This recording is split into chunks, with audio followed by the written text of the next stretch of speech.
चांद के उस हिस्से पर जहां चंद्रयान 3 ने लैंड किया है वहां 14 दिनों तक रोशनी होती है और 14 दिनों तक बिल्कुल अंधेरा। तो फिर इन 14 दिनों तक चंद्रयान 3 अर्थ पर मौजूद इसरो की टीम से कैसे कांटेक्ट कर पाएगा। इंडिया चांद पर सॉफ्ट लैंडिंग करने वाला चौथा मुल्क तो बन गया है, लेकिन यहाँ के साउथ पोल पर आज से पहले कोई और कंट्री अपना स्पेसक्राफ्ट क्यों लैंड नहीं कर पाई। और अपोलो 11 को चांद तक पहुंचने में सिर्फ 3 दिन जबकि चंद्रयान 3 को 40 दिन क्यों लग गए। नाजरीन, 23 अगस्त 2023 को चंद्रयान 3 की चांद के साउथ पोल पर कामयाब लैंडिंग ने बेशुमार सवालात को जन्म दिया है। 1959 में जब सोवियत यूनियन के लूना 2 स्पेसक्राफ्ट ने चांद पर पहली लैंडिंग की तो उसके बाद एक एक करके पावरफुल नेशंस का चांद पर जाने का सिलसिला शुरू हो गया। अभी तक टोटल 12 कंट्रीज की जानिब से 138 मून मिशंस लॉन्च किए जा चुके हैं। तो अब सवाल उठता है कि चंद्रयान 3 ने ऐसा क्या किया है जिसकी वजह से पूरी दुनिया में इंडिया की धूम मची हुई है। बेशक अभी तक 138 लूनर मिशंस हुए हैं, लेकिन इसरो ने असल में वो कारनामा अंजाम दिया है जिसको आज तक कोई भी नहीं कर पाया।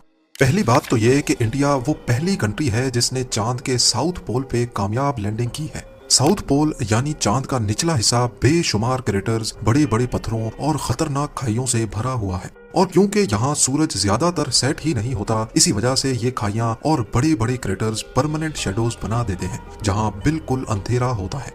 और जाहिर है जब लाइट ही नहीं होगी तो यहाँ लैंडिंग कितनी मुश्किल हो पाएगी। इसके अलावा चांद का एटमॉस्फेयर अर्थ की तरह थिक नहीं है। इसका मतलब है कि जिन एरियाज पर सनलाइट पड़ती है वहाँ टेम्परेचर 120 डिग्री सेल्सियस तक पहुँच जाता है और जहाँ लाइट नहीं पड़ती वहाँ -250 डिग्री सेल्सियस। साउथ पोल पे इन शेडोज में इतनी ठंड होने की वजह से ऐसा माना जाता है कि यहाँ पर वाटर आइस मौजूद है, जो कि साइंटिफिक एतबार से दिलचस्प तो है, लेकिन ये एक्सप्लोरेशन में काफी मुश्किलात भी खड़ी कर सकती है। और जो सबसे बड़ा मसला यहाँ फेस करना पड़ता है वो है कम्युनिकेशन। चांद को देखा जाए तो इसका साउथ पोल अर्थ से ज्यादा दूर भी है और इसका कर्वेचर अर्थ का व्यू भी ब्लॉक कर रहा है। यहाँ लैंडिंग के वक्त रेडियो सिग्नल लॉस्ट होने का खदशा भी रहता है। 7 सितंबर 2019 को चंद्रयान 2 का विक्रम लैंडर चांद के साउथ पोल पे लैंड करने के लिए ऑर्बिटर से अलग होता है। इसमें लगे थ्रस्टर्स का काम लैंडर की स्पीड को कम करना था। सब कुछ प्लान के हिसाब से चल रहा था, लेकिन चांद के सरफेस से सिर्फ 2100 मीटर्स के डिस्टेंस पर विक्रम लैंडर का अर्थ पर मौजूद इसरो की टीम से कॉन्टेक्ट टूट गया। उसके बाद क्या हुआ ये किसी ने देखा तो नहीं, लेकिन एनालिसिस से ये इशारा मिलता है कि Vikram lander fine braking phase के दौरान अपने पाथ से हट गया था और ज्यादा स्पीड से चांद के सरफेस से जाकर टकरा गया। पर इस क्रैश का अभी तक कोई सबूत नहीं मिल सका। चंद्रयान 2 की क्रैश लैंडिंग के बाद 20 अगस्त 2023 को रशियन लूना 25 ने भी साउथ पोल पर लैंड करने की कोशिश की, लेकिन बदकिस्मती से उसका भी कॉन्टेक्ट टूट गया, जिसके बाद उसको क्रैश डिक्लेयर कर दिया गया। तो अब सवाल उठता है कि साउथ पोल अगर स्पेस क्राफ्ट लैंडिंग के लिए इतना डिफिकल्ट है तो फिर यहाँ जाने की जरूरत ही क्या है। इसका सीधा साधा जवाब है फ्यूचर स्पेस मिशंस के लिए अपनी मुश्किलें आसान करना। किसी भी स्पेस मिशन के लिए रॉकेट को अर्थ की ग्रेविटी से निकालना एक बहुत बड़ा मसला होता है। एक रॉकेट के साथ बूस्टर्स लगते हैं जो कि एक्स्ट्रा लिफ्ट प्रोड्यूस करते हैं। इस पूरे प्रोसेस में हद से ज्यादा फ्यूल इस्तेमाल होता है। रॉकेट को लिफ्ट करने के लिए हैरत अंगेज तौर पे 5000 kg फ्यूल सिर्फ 1 सेकंड में जलता है। तो अब आप अंदाजा लगा लें कि जब तक रॉकेट स्पेस तक नहीं पहुंच जाता ये कितना ज्यादा फ्यूल बर्न करता होगा।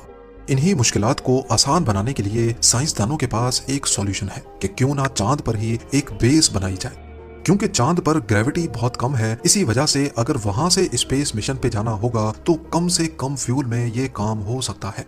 पर मसला ये है कि कम फ्यूल ही सही, पर चांद पर फ्यूल आएगा कहां से, या फिर अगर कोई बेस होगी तो उसकी रिक्वायरमेंट्स पूरी कैसे की जाएंगी। जैसा कि आपने जाना कि चांद के साउथ पोल पर वाटर आइस के होने का खदशा जाहिर किया जा रहा है। अगर तो ऐसा है तो फिर पानी से ऑक्सीजन और हाइड्रोजन को अलग कर दिया जाएगा और ये दोनों गैसेस रॉकेट फ्यूल के तौर पे इस्तेमाल की जा सकेंगी। साथ साथ ये पानी लूनर बेस पे पीने के काम में भी लाया जा सकता है। इसके अलावा लूनर साउथ पोल के बारे में ख्याल है कि यहाँ पर हीलियम 3 भी मौजूद हो सकता है। ये आइसोटोप न्यूक्लियर रिएक्टर के लिए बहुत ज्यादा जरूरी होता है। अगर तो यहाँ पर हीलियम 3 के रिसोर्सेज मिल गए तो ये चांद पर न्यूक्लियर रिएक्टर के जरिए एनर्जी बनाने में भी इस्तेमाल हो सकता है। और अगर इसकी क्वांटिटी ज्यादा हुई तो इसको वापस अर्थ पर भी लाया जा सकता है, क्योंकि कुदरती तौर पे अर्थ पर हीलियम 3 बहुत रेयर है। इन्हीं सब साइंटिफिक रिसर्च के लिए तमाम पावरफुल कंट्रीज चांद पर जाना चाहती हैं, जिसमें इंडिया के चंद्रयान 3 ने यहाँ कामयाब लैंडिंग करके हिस्ट्री में अपना नाम दर्ज करवाया है। और हैरत की बात तो यह है कि सिर्फ 3 दिन पहले रशियन लूना 25 ने लूनर साउथ पोल पर क्रैश किया है, जिस पर $200 मिलियन यानी 1640 करोड़ रुपयों की लागत आई थी। और वहीं चंद्रयान 3 ने रशिया के मुकाबले में सिर्फ 615 करोड़ रुपयों में यह प्रोजेक्ट कामयाबी के साथ पूरा किया। चंद्रयान 3 के डिजाइन की बात की जाए तो ये 3 कंपोनेंट्स में डिवाइडेड है। पहला है प्रोपल्जन मॉड्यूल, जो लैंडर और रोवर दोनों को चांद के ऑर्बिट तक लेके गया। इसके बाद है विक्रम लैंडर, जिसको इंडियन स्पेस प्रोग्राम के फादर डॉक्टर विक्रम साराभाई के एजाज में ये नाम दिया गया है। चांद के ऑर्बिट से विक्रम लैंडर को प्रोपल्जन मॉड्यूल से अलग कर दिया गया। इसकी 4 टांगे हैं और इसमें 4 लैंडिंग थ्रस्टर्स लगे हुए हैं, जो अर्थ पर 324 केजी जबकि चांद पर कम ग्रेविटी होने की वजह से 2000 केजी तक का थ्रस्ट प्रोड्यूस कर सकते हैं। इसको खास चांद पर सॉफ्ट लैंडिंग के लिए डिजाइन किया गया है। नॉर्मली जब स्पेस क्राफ्ट को चांद या मार्स पर लैंड कराना होता है तो इसके 2 तरीके होते हैं। एक है इम्पैक्ट लैंडिंग, जिसमें लैंडर की स्पीड को पैराशूट की मदद से कम किया जाता है, लेकिन फिर भी ये लूनर सरफेस पर जोर से आकर गिरते हैं, जिससे सेंसिटिव पार्ट्स को बहुत नुकसान पहुंचता है। ये तरीका इसरो ने चंद्रयान 1 के वक्त में यूज किया था। ये थी तो बहुत हार्ड लैंडिंग, लेकिन कंट्रोल्ड थी। इस मिशन को टोटल 2 सालों के लिए प्लान किया गया था, लेकिन शायद हार्ड लैंडिंग की वजह से इंस्ट्रूमेंट्स को नुकसान हुआ और 312 दिन के बाद ही चंद्रयान 1 का इसरो से कॉन्टैक्ट टूट गया। दूसरा तरीका है सॉफ्ट लैंडिंग, जिसमें लैंडर चांद के सरफेस के करीब पहुंचकर अपने थ्रस्टर्स को ऑन कर देता है। ये थ्रस्टर्स लैंडर की सिर्फ स्पीड को ही कम नहीं करते, बल्कि ये अपनी डायरेक्शन चेंज करके लैंडर को लैंडिंग साइट तक भी लेके जाते हैं। चंद्रयान 2 के मुकाबले में चंद्रयान 3 में वो तमाम चीजें खत्म कर दी गई थी जो चंद्रयान 2 की लैंडिंग के वक्त मसला कर रही थी।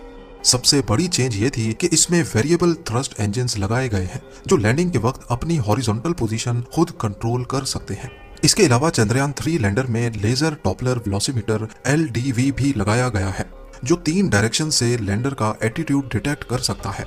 इसरो ने चंद्रयान 3 के विक्रम लैंडर को काफी मजबूत रखा है, इंस्ट्रूमेंट्स का आपस में कनेक्शन ज्यादा बेहतर बनाया है और एक्स्ट्रा बैकअप सिस्टम लगाए हैं, ताकि लैंडिंग के वक्त अगर कोई मसला होता भी है तो लैंडर को कम से कम नुकसान पहुंचे। लैंडर के अंदर मुख्तलिफ साइंटिफिक इंस्ट्रूमेंट्स तो हैं ही, लेकिन साथ एक रोबोटिक रोवर भी मौजूद है। 26 केजी का प्रज्ञान रोवर करीब 1 मीटर तक लंबा है। ये चांद की मुख्तलिफ लोकेशंस पर जाकर ऑन साइट एक्सपेरिमेंट्स करेगा। जो सैंपल्स वो खुद टेस्ट नहीं कर पाएगा, उसको वो विक्रम लैंडर तक लेके आ पाएगा।